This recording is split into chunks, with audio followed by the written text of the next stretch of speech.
Pisces, hi! Welcome to Mystic Queen PH. At ito ang next blessing na parating sa inyo anytime soon. Dahil this is a timeless reading, anytime na mapanood nyo to, as long as makaka-resonate kayo. This reading is for you. And if you are interested in private readings, meron tayong link sa description at sa pinned comment. Paka-check nyo na lang kung paano mag-book for a private reading. Okay, let's see. Pisces. Blessings for Pisces. So we have the 12th house. Oh, that is your house, Pisces. You have Venus in Aries. Okay. So I think this is something spiritual para sa inyo. Some of you, you will be more enlightened. Mas magiging aware ka, conscious sa paligid mo. So, maaring yung iba sa inyo, you have a new belief system na kung saan you are finding your purpose. You are realizing kung anong path yung tatahakin mo.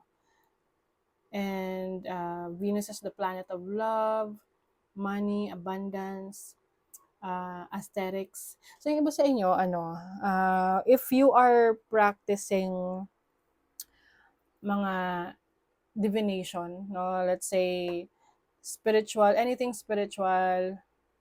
esoteric, mystical, na let's say you are also reading tarot, you are an astrologer, kumbaga nagbabasa ka ng palad, oo, or anything na you do spiritually, spiritual healer, spiritual leader, you will be blessed in terms of resources. You will be recognized by a lot of people. Kumbaga, I see a leadership role in you sa ganyang aspeto, sa spiritual na field. Okay? Some of you naman, pwedeng sa medical field, maaring merong opportunities for you kung ikaw ay isang doctor or isang nurse, medical practitioner. So there is blessings. There are blessings coming in for you.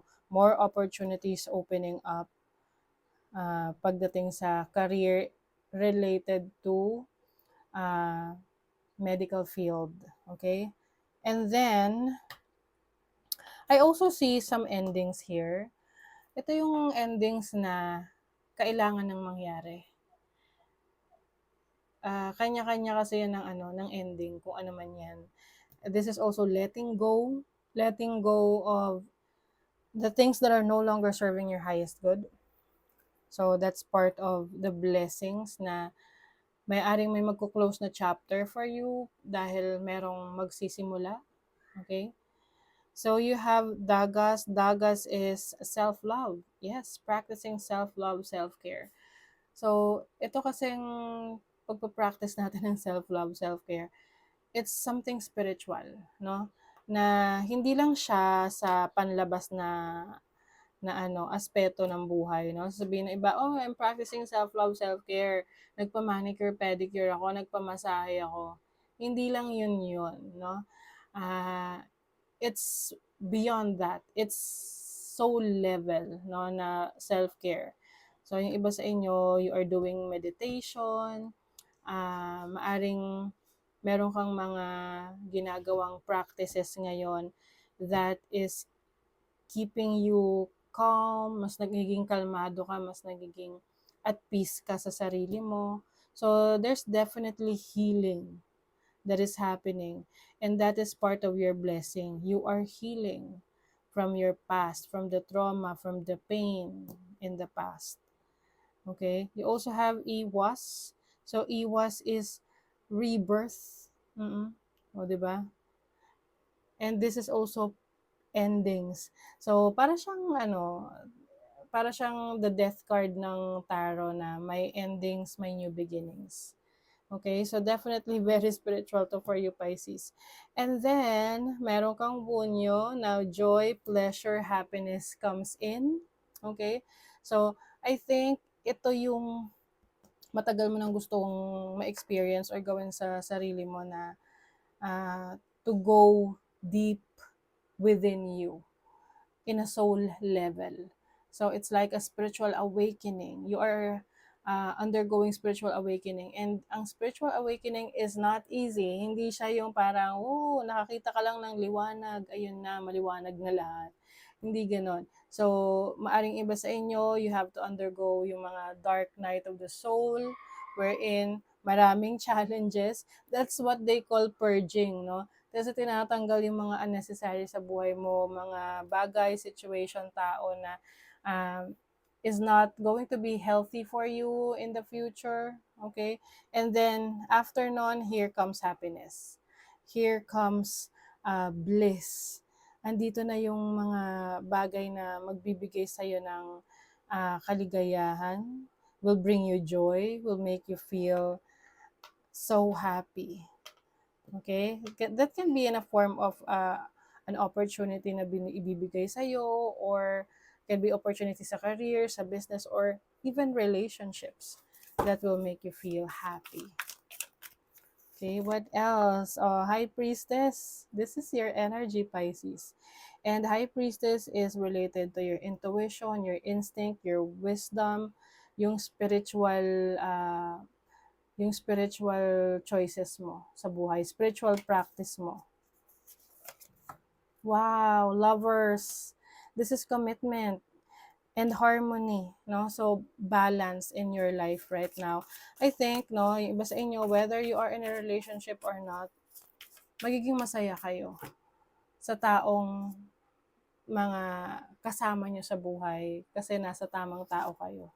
May mga times man na kailangang tanggalin kayo sa situation na yan, rest assured na mas magiging masaya ka kung mag-isa ka lang kaysa kasama tong tao na to na nagiging dahilan kung bakit malungkot ka. Okay? O, diba? You are stepping into a new experience. May new beginnings. Wow. Alam nyo, Pisces, kung meron kayong napagdaanan na very challenging and painful relationships, whether this is romantic or sa family or sa friends, at kailangan mong i-let go yon. Kaya yun ang nangyayari kasi merong ibibigay sa'yo na mas magbibigay sa'yo ng happiness. This can be a fire sign, Aries, Leo, Sagittarius, or Gemini, or Aquarius. You have the Four of Swords. Oh my God, healing talaga. Oh, Three of Cups, happiness, abundance, joy. Ang ganda naman. Ay, ang ganda ng blessings nyo. Worth it, itong blessings na to. Kaya kung iba sa inyo, may pinagdadaanan kayong mga pagsubok sa buhay ngayon, kapit lang. Dahil, alam nyo ba na ang malaking blessing dumarating yan after ng bagyo sa buhay natin. Oh, mas magiging very creative ka. Tingnan mo yung ilaw na yan, no? Ayan na. Nagkakaroon ka na ng enlightenment. Oh my God, justice. Kumbaga, makukuha mo na yung dinedeserve mo. At kung meron mong taong may nagawang mali sa'yo, they will deserve the justice na, they will get the justice that they deserve.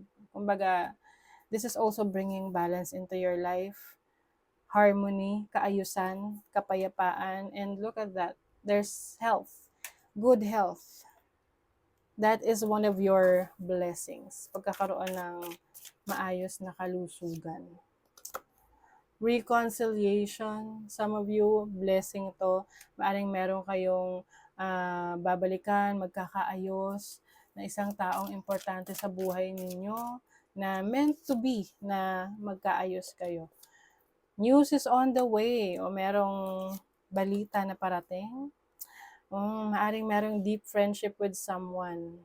of the same sex. So, pwedeng ikaw ay magkakaayos na kayo ng friend mo. Pwedeng reconciliation yan with a friend. Light-hearted and carefree time. Wow. So, you will have more time with yourself. That's a blessing.